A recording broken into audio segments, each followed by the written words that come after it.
We have been talking about the massive, very tense protests going on in Minnesota last night after, as Joan reported, an ICE agent shot a man in the leg after being ambushed by two other guys who started hitting the ICE agent with broomsticks and a snow shovel. And Joan, a guy had texted into the super text line and said that he knew a guy who got a big old gash in his head from a snow shovel. Because snow shovels can be like metal too, right? They can be metal. A lot of them are made with that hard plastic now. Right. But the metal ones are the ones that can hold the heavy snow. The really heavy snow, which, it looks like they got a lot of snow there in Minnesota, right? Well, yeah, it snows all the time. Minnesota is like hell on earth, but it's cold. So just out this morning at 8:04, just a couple of minutes ago, President Trump is threatening now to use the Insurrection Act if things don't improve in Minnesota, in Minneapolis. Yeah. Good. He said if the corrupt politicians in Minnesota don't obey the law and stop the professional agitators and insurrectionists from attacking the patriots of ICE who are only trying to do their job, I will institute the Insurrection Act, which many presidents have done before me, and quickly put an end to the travesty that is taking place in that once great state. And then he said, of course, thank you for your attention to this matter. I love that the president is talking about doing that. I mean, I think that's going to, heads are going to explode. But this has been going on for how long now in Minneapolis? It's been really too long. Yeah. I mean, Renee Good, she was shot. I mean, what was that? That was almost a week ago, wasn't it? Yeah. All right. It was more than a week ago, I think. And so there was another video. I don't know if you've seen it. Nick Sorter put it up. He's one of those independent journalists that you see online. And it's they found one of the ICE vehicles and a bunch of guys, and they smashed it to pieces, and they opened the back and took out a rifle and ammo and all kinds of stuff. Yep, I saw that. We did. I talked about that earlier. Okay. You were doing stuff. But yeah, I mean, that's part of what happened last night is the rioters, or the whatever you want to call them, that happened after the ICE, the member of ICE had to shoot in self-defense. And so that led all of these protests. And now they went in and they started vandalizing ICE vehicles and stealing guns and ammo. And they've also, by the way, also gotten their hands on some ICE uniforms. Yeah. Oh, yeah. And some ICE IDs as well, by the way. So, yeah, there's a lot going on right now. And, we'll continue to watch everything going on but you know what? CNN has actually updated their little headline. Protests in Minneapolis after Fed agent ambushed, shoots man in leg. So at least now in the headline, they're admitting that the ICE agent was ambushed, and they've got it in quotes, but whatever, he was ambushed. He chased the guy down. Yeah. He's got the guy. Two others come out with their broomsticks and their snow shovel. And so the dude shoots the original guy in the leg, and everybody scatters. So now I think they've got everybody in custody, if I'm not mistaken. Is that right, Joan? Yes, I think so. All right. So, ICE agent, absolutely, in my opinion, in the clear. We'll continue to watch that. And every time there's something that happens, what they do, when they come back and they just, the Jacob Frays and the Tampon Tims of the world, they just use these episodes where ICE agents justifiably have to fire their guns to defend themselves, and they use that to gin up more anger. Yeah. Now, Pramila Jayapal, what a bonehead. So listen to what she says about immigrants in the United States. The majority of Americans across the country, regardless of political party, know that immigrants from all over the world, Somalia, India, wherever they're from, Latin America, Africa, that immigrants have built this country and make this country what it is today. So I want to go down this road because this is making the rounds. First of all, right now, we are battling illegal immigration, people who are here illegally. as usual, she and the left, what they like to do is they like to conflate illegal aliens with legal immigration. Also, we did have immigrants that helped build this country. That is well documented. Immigrants from Europe, Ireland, all over the world. Chinese immigrants helped build the railroad. Throw in, of course, the Italians. We've had multiple immigrant groups that helped build America. But what's the point she's making? Like, that doesn't mean that we are obligated to accept this nonstop wave of illegal immigration. That's number one. Number two, yes, the immigrants that helped build America over the many, many, many years, you know what they were doing, Joan? You know what they were doing, Sam? They were contributing to society. They were contributing to America.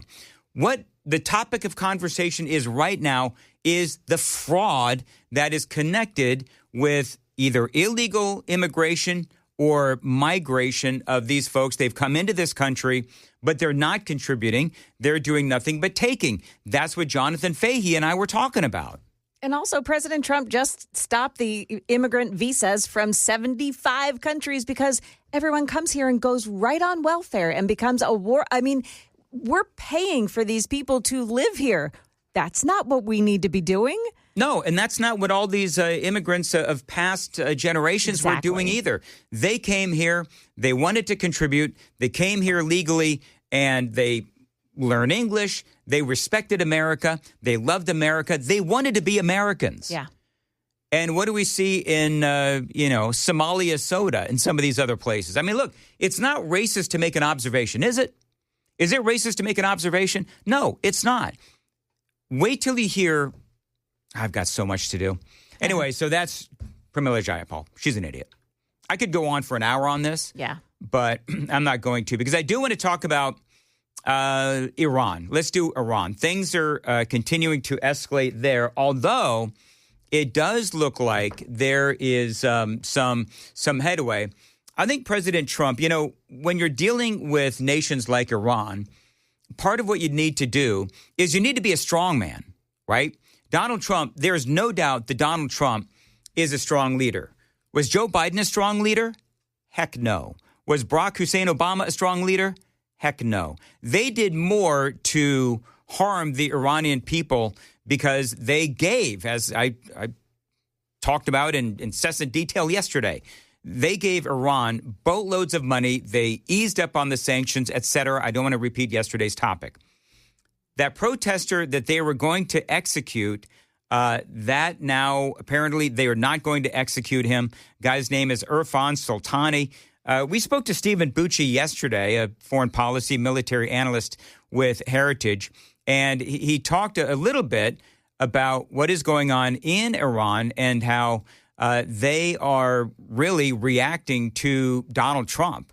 Shooting this one guy, okay, it's a tragedy. They're killing people all over the country, like continually right now. They're just firing with live ammo, not riot control stuff, into crowds in Tehran and all the other big population centers. They have basically killed way more people in repressing this just, essentially a couple week-long event than they have in any of the other ones before it. So this is pretty serious. When a regime is that over the top in their response, it means they're feeling weak, not that they're feeling strong. And so I would say let's not get too excited because this one guy's life has been saved when, we are getting reports of, what did we talk about in the 5 o'clock hour, Joan? Maybe it was Sam. Thousands of people are reported to have been killed. And I think we all know that. The YouTube videos and on TikTok and so forth, the body bags are piling up. So we don't know. It could be anywhere from 3,500 to way over that.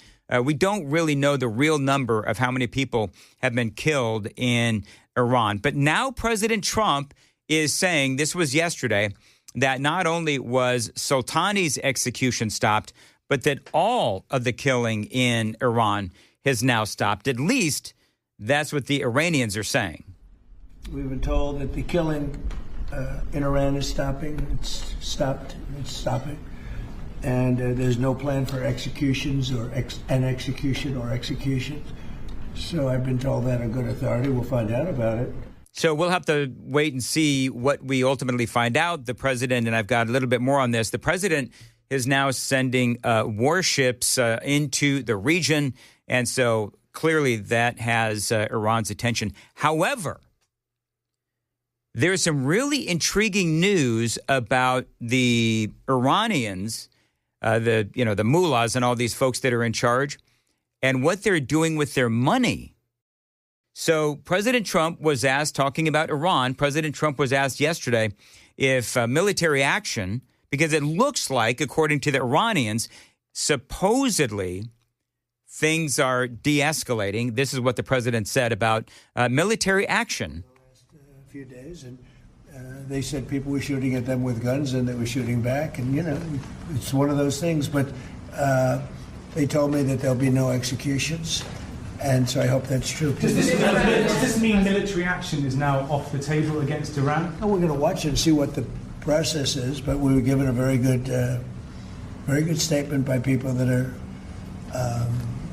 aware of what's going on. Are they still considering military actions? When they say no executions, everyone is talking about a lot of executions were taking place today.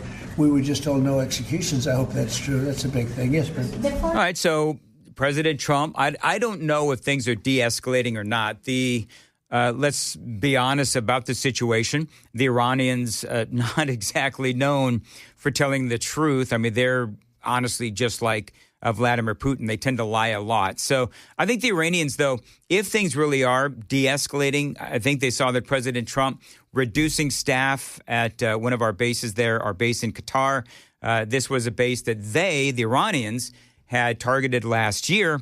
And they're also going to feel the pinch with that 25% tariff that Donald Trump was putting on nations doing business with Iran. We talked about those nations yesterday, of course. China's a big one. Russia is a big one, of course. India was on the list as well. The Iranian government, as you just heard President Trump say, the Iranian government now says that they are once again in control of the situation. Now, remember what we've all been talking about, pre-Iran, pre-1979 Iran, it was a cosmopolitan city. It was a city where, the women had freedoms. The women could go to school, and they were able to do everything pre-1979 that they're not allowed to do now. The Islamic Republic takes over in 79. Suddenly, personal freedoms are gone. So is their economy, by the way. So is their way of life. And so now Iranians here in America, they're watching with huge anticipation of something big happening in Iran. We've got millions of people that have taken to the streets. A lot of people, as we've been reporting, a lot of people are dead. Donald Trump supporting the Iranian people. But videos like this are surfacing, and this was a woman on TikTok. She is Iranian, and she's talking about her hope for the future of Iran. We are in the middle of the Iranian Revolution.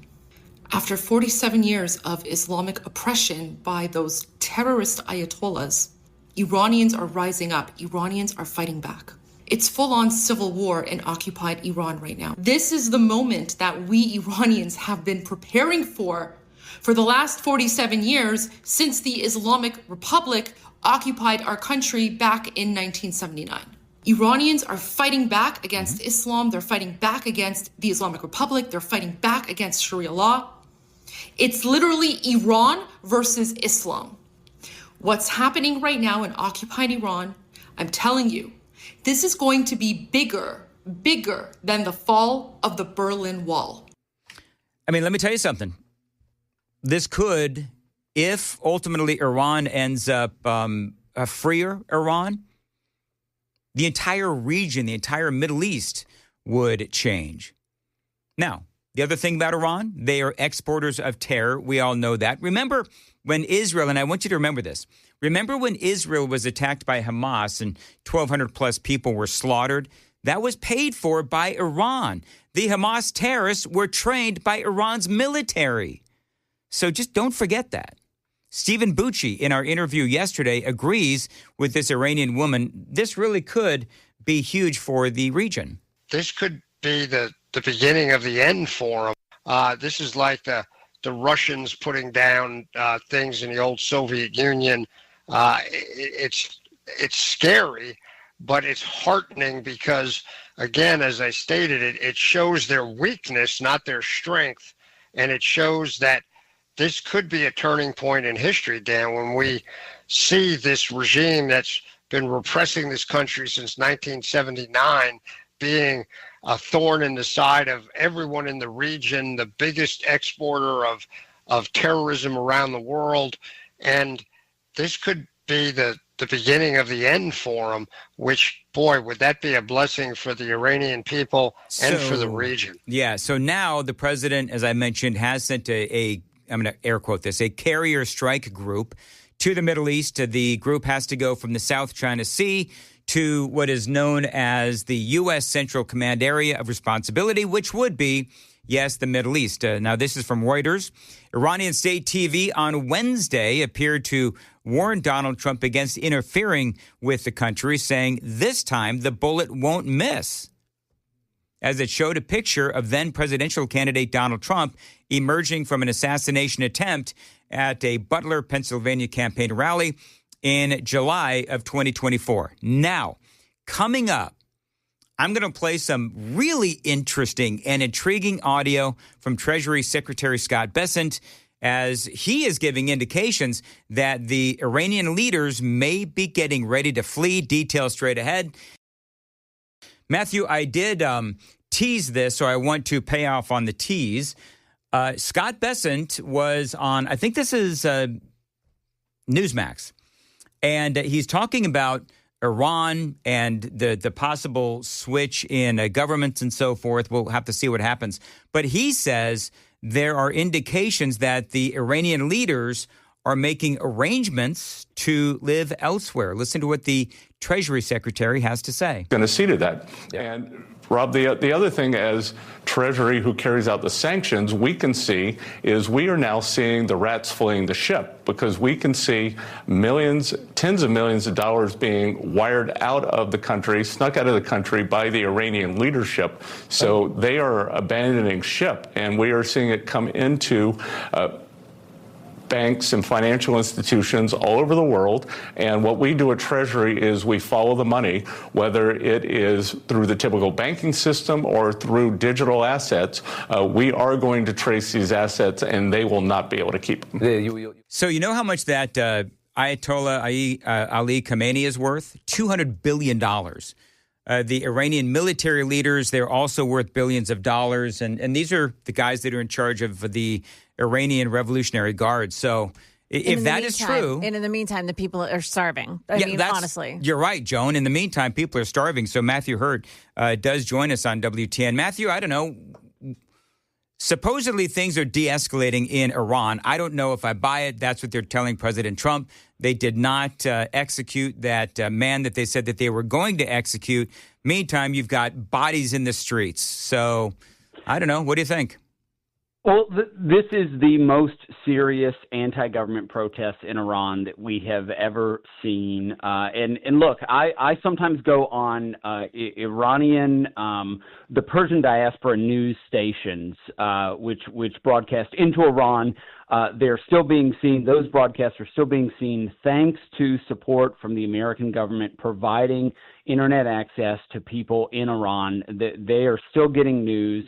And I'll tell you, one of the things that is the most encouraging to me is when I do those hits, people from Iran find me on Instagram and they say, "Thank you for being our voice." There is a yearning to be free from the people of Iran. Now, there is a range of things the American government can do, from providing secure internet access all the way to boots on the ground, which I'm not supportive of. But any range of these things, and with what Scott Bessent said on Newsmax earlier this week, that's a serious indicator of people from within the regime moving their money out. It seems like the Treasury Secretary is going to ensure those funds are frozen. But the second step in moving, after you move the money out, is you move the people out. You go find places where they can hide out. I suspect a place like Afghanistan or another neutral, air quotes, nation in the Middle East. But this is big news for the people of Iran and the Persian diaspora, millions and millions of Iranians who have fled since 1979, who do see Iran as their homeland and who would return if given the opportunity for a free Iran. Well, one of the things, Matthew, that we've been talking about, and I spoke to Stephen Bucci from the Heritage Foundation, others as well, that the stark difference, Iran pre-1979 and post-1979 when the Islamic Republic took over, and you're active on social media, and I've seen on social media, all of these Iranian women who they've got the hijab on and the face coverings and all that, and they're getting on social media and they're taking it off. They're taking all of that stuff off in a in a middle finger to the Iranian government, and underneath all of that, beautiful young women who just want to go to school and be able to vote and live their lives, and I think that's something that all Americans can relate to. It is absolutely something Americans can relate to. And if you zoom out just a little bit further, obviously the American government had some involvement in the 1950s in installing the Shah, but the Shah who significantly westernized Iran. Iran was a beacon of Western, not necessarily philosophy, but at least Western values. The women were dressed modestly, but not fully covered. They were going to school. There were open economies. All of these things which promote these Western values and principles that we enjoy here in the United States. And there is a strain in the DNA of the Iranian people that yearn to return to that, and it is very encouraging to see. Now, the news this week was heartbreaking. Something like 12,000 Iranians shot on the streets in these protests, and 12,000 is a horrific number. But that just goes to show the sheer volume of the number of people who are going out and making the case for freedom in Iran, and it is incredibly encouraging that the people of Iran are taking this fight on themselves and going out into the streets. Do you believe that this is a cause the American people can get behind? I said just a minute ago, Dan, there's a range of ways the U.S. government can get involved, from providing internet access to people, to providing resources to individuals on the ground who can then, lead an insurgency. I think the American people are war weary. Many Americans are supportive of what's happening in Venezuela because it doesn't seem that we've committed a lot of troops on the ground. We saw for 20 years Iraq and Afghanistan, and I think Republicans and Democrats are skeptical of something like that. But if the American government and our allies can empower the people of Iran on the ground, yep, and allies in the area to make those moves and put enough pressure on the regime to push them out. And again, as you said just a few minutes ago, the conversation with Treasury Secretary Bessent seems to indicate that the first domino is falling. Once these dominoes start to fall, it is almost impossible to pull them back. And so I don't think we should commit troops or boots on the ground in Iran, but I do think there are a number of things that the American government can do to encourage and equip the people on the ground to make the right decision. In other news, so I'm seeing, Matthew, a lot of positive indicators on the economy. So I know that you've been critical of not necessarily Donald Trump, but you've been critical, of course, of the economy in our conversations in the past. We haven't picked up on that discussion in the last couple of months because I just have been so many other things to talk about.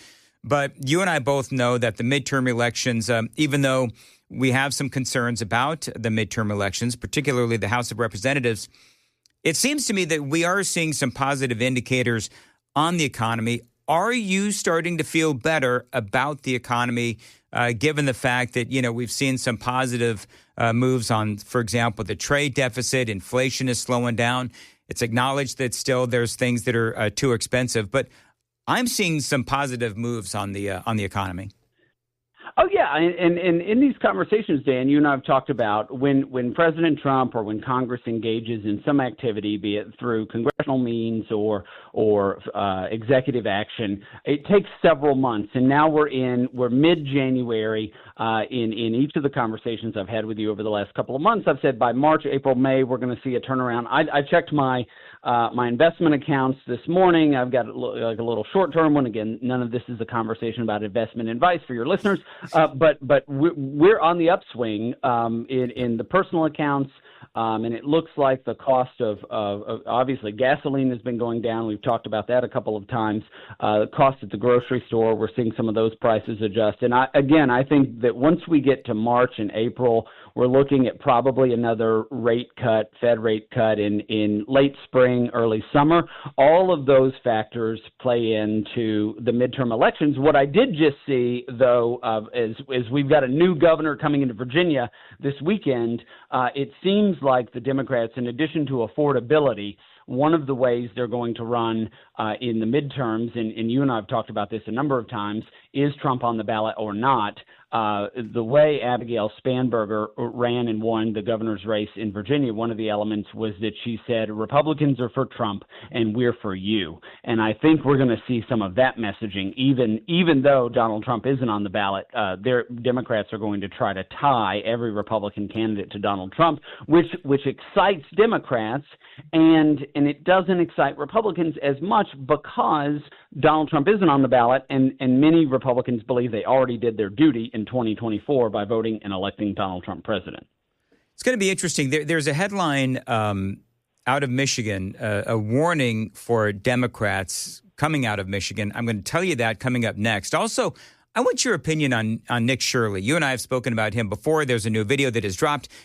Let's talk first about Nick Shirley, Matthew Hurtt.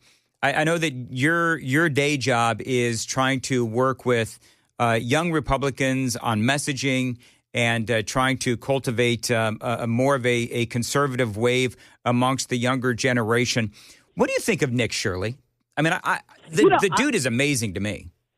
Yeah, this is so encouraging, and what we see at Leadership Institute, where I work full-time training conservative activists, particularly for those activists on college campuses, which is where they identified me at Middle Tennessee State University 20 years ago, is finding somebody who has as Phil Valentine used to say, the C.O. Jones, to go out and make these videos and to come with enough facts. You know, in Nick Shirley's first wave of videos, he brought David with him, and David had done yeoman's work on research on these daycare centers, the Leering Center and many others. And I think he was armed with enough facts to go and make a strong visual case. You have to show people what is happening. Nobody is going to read lines and lines of an Excel spreadsheet, but they will see these videos, and they went viral. And it has ended the Walz administration. It has ended Governor Walz's time as governor of Minnesota. He is not running. He pulled back earlier this month, and they're going to do a bait and switch subversion of democracy, like the Democrats have done the last couple of elections. And that is a big thing. Now, I haven't seen the latest, so I'm interested in whatever clip you're going to run. But I think the work that Nick Shirley and people like him do, I've seen Ohio and North Carolina, there have been some other people like him. This is very important work in highlighting and exposing what many people are not going to read in lines and lines of Excel spreadsheets. One of the things, and I'll tell you what he has dropped, and it's amazing. Number one is and this is something that I've talked about before, so it's nothing really new for people that listen to this show, but it's about these non-emergency medical transportation companies where the gig is, non-medical emergency. You're transporting people to doctors' offices and so forth. You got all these different companies that Nick Shirley and David Hoke have figured out. You have all these companies that are claiming to be these non-emergency medical transportation companies. Well, they don't exist. They don't have vans. They don't have offices. They're literally companies in name only. And you're talking about, again, more billions of dollars in fraud. But what is even more incredible about these videos is that you have now the Somali community in Minnesota threatening Nick Shirley with physical harm. And so I am not surprised at all on that end, Dan. And I saw a tease out of this last week or the week before of these, white Toyota Sienna or some other minivan type vehicle driving around with a driver and nobody in them. This is something. If billions of dollars of free money is threatened, if you're getting it one day and then all of a sudden there's exposure and you're not getting it down the line, that causes people to be very frustrated, and I'm not surprised by the threats. This is something that as whistleblowers in any level of government, Nick Shirley on the outside or somebody on the inside talking about waste, fraud, and abuse, like the Minnesota Health Agency a few weeks ago on Twitter, and X came out and said, we told Governor Walz all this was happening. You have to understand, as James O'Keefe said, what is your price? You have to be willing to pay for this with your life, because they will come for you, and it is very dangerous work. And I have to applaud a young guy like Nick Shirley, for going out there and doing this. So this is the story out of Michigan. Just real quick, Democrats get warning signs in new Michigan poll. A new poll of Michigan voters delivered warning signs to Democrats about key races in the 2026 midterm elections. They say that it was published in the Detroit News, show Republican candidates leading both of the major statewide races, while many Michigan voters are still unsure of who they will support. So, the bottom line is that Michigan, obviously a battleground state, and the voters there, at least according to this poll in the Detroit News, they're still supporting Republicans. And you and I have talked about this over the last several weeks. In Maine, in Michigan, in Texas, Democrats have two choices. Are they going to nominate what they would call a mainstream Democrat who might appeal to moderates and independents, or are they going to nominate a leftist like Mondami or many of the Democrats who were elected in the House of Delegates in Virginia last year? And this is the game. By August, we'll know. Tennessee has an August primary. It's late primary state, but many of these states are going to nominate people in May, in June. And we will know by midsummer if the Democrats have decided to nominate moderate, acceptable Democrats in their eyes, or radical leftists. And if they do that in states like Michigan, where the numbers are close, it will bode well for Republicans heading into November. Real quick, Donald Trump this morning talking about implementing the Insurrection Act in Minnesota. I think, and I just saw a poll, Harry Enton on CNN, and he's talking about how Donald Trump's polling on immigration and ICE's polling both way down. Do you think that in Minnesota, you and I have talked about this. You've got ICE agents who are defending themselves. But do you think outside of, I'm going to say me, outside of my conservative bubble, are the American people seeing something different than what I'm seeing, which is ICE agents defending themselves against sort of like this running around like zombies, hysterical mob in Minnesota? I think it depends on where in the conversation people check in and check out. We tend to latch on to news, particularly news when it sort of suits our narrative, and then check out if faced with anything else. I do think the shooting of Miss Good last week or the week before, the videos came out in such a successive fashion. We saw a video that sort of seemed to defend her position, and then it wasn't 12 hours later that we saw the rest of the video, and I think reasonable people made reasonable judgments on that.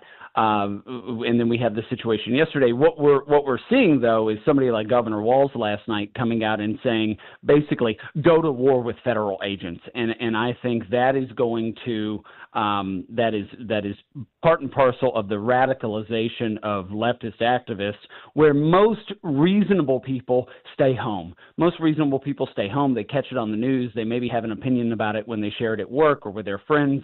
They're not out there in the streets. Most reasonable people are not in the streets antagonizing federal agents. And so all we see are a minuscule minority of leftist activists out there in the streets. I think most reasonable people say, let the federal government do its job. And it is unfortunate when somebody is killed in a situation like this, but it is It is a natural outcome of constantly antagonizing federal agents. Yeah, and we saw in that, I think it was the second video, how antagonizing Renee Good and her wife, Rebecca, was towards ICE agents. And with that, Matthew Hurtt, always appreciate you coming on. How can people follow you on X? I'm on X at Matthew Hurtt, MatthewHurtt.